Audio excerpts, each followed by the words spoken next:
আসসালামু আলাইকুম। ওয়ালাইকুম সালাম, কেমন আছেন আপনি? হ্যাঁ ভালো। মোর ভাই কেমন আছেন? ইনশাল্লাহ ভালো আছি। কেমন হয়েছে ধন্যা এটা? ইনশাল্লাহ ভালো হবে ইনশাল্লাহ। কটু জায়গা করছেন? এন হলো 13 শতক। 13 শতক? কতদিন বয়স হয়েছে এটা? এটা বয়স হয়েছে 18 দিন। 18 দিন না? তো এটা মানে কিভাবে এই যে যারা ধনে পাতা চাষ করতে চায় বা কিভাবে করবে এটা? এটারে আমরা মনে করেন জমিন তো গাড়ি আনতে পারি না। আচ্ছা। এটারে একবার চাষা দেই। আচ্ছা। এক ফসলে। আচ্ছা। আরেক ফসলে কেলটা ভাইরা লাই। আচ্ছা। ভাইরা আবার কেল করি। হ্যাঁ। আমরা তো গাড়ি আনতে পারি না, আমরা ফিসও নেই। আচ্ছা, কোদাল দিয়া বা বদলি দিয়ে করতে হয়। আচ্ছা, প্রথমে চাষ দেন না? জি, প্রথমে সার দিই। কটা চাষ দেন? গাড়ি হইলে 3টা। আর এমনি কোদাল দিয়া মনে করেন এই ফসলটা মনে করেন করছি, এরপরে ফসলে এটারে ফাইজা এটা ফুরিলাম। ও আচ্ছা আচ্ছা, বুঝি গ্যাপটা পুরাই নেবেন আবার এদিকে নতুন কেল হবে এই আর কি। আচ্ছা আচ্ছা। তো এখানে কতটুকু জায়গা করছেন ধরে না? এটা ধন্য হলো 13 শতক। মানে কতটুকু হবে আশা করেন?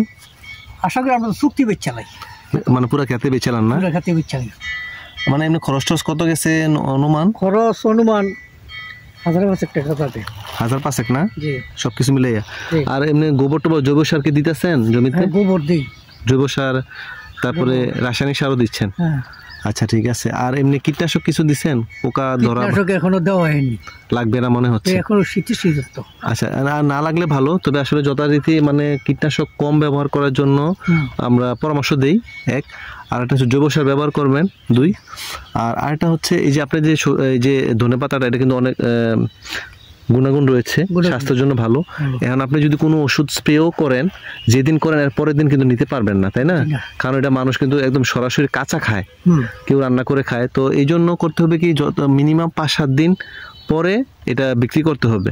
হ্যাঁ, কারণ হলো এই যে সরাসরি আপনি কীটনাশক আজকে নিলেন, কালকে নিয়ে এটা খান, আপনার কিন্তু স্বাস্থ্যের জন্য ক্ষতিকর, মানুষের জন্য। এই জিনিস আপনি জানেন, দেখতে পাচ্ছি। তো এইটা কি করছেন? এই পাশের জমিটা পালং শাক করছি। এটা কতটুকু জায়গা? এটা টমেটো নিয়ে মিলিয়ে 26 শতক। ও আচ্ছা আচ্ছা। ওই পাশে কিছু বাকি আছে না? ওটা কি আলু কি লাগাইছেন? না, এটা ধনিয়া দিছি। ও নতুন, এটা পরে সেটটা এটা দিছেন না? এটা কতদিন বয়স এটা পালংয়ের বয়স হলো 18 দিন। আচ্ছা আচ্ছা আচ্ছা। এটাও জৈব সার দিয়ে করতেছে না? প্রাকৃতিক কৃষি করতেছে, তাই না? জৈব সার। আচ্ছা আচ্ছা, ঠিক আছে। মাশাআল্লাহ, মোটামুটি ভালোই। পানি দিছেন না? পানি দিছি। আচ্ছা আচ্ছা।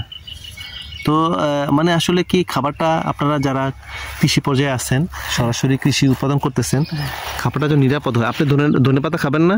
জি, খাবো। পালং শাক খাবেন না? জি, ইনশাআল্লাহ খাবো। এই তো, তাইলে এই খাবারটা যেন নিরাপদ হয়, এই জন্যই আসলে সবাইকে সোচ্চার হতে হবে। আর কীটনাশক যত সম্ভব কম ব্যবহার করা, এবং যদিও করেন না, ক্ষতি তো হয়ে গেলে আপনি করতেই হবে, তাই না? তা যদিও করেন, তাহলে এটার একটা নির্দিষ্ট 5 দিন 7 দিন পরে নিবেন বাজারে, হ্যাঁ, যাতে মানুষ সরাসরি বিষ না খায়, নিরাপদ সবজি খায়।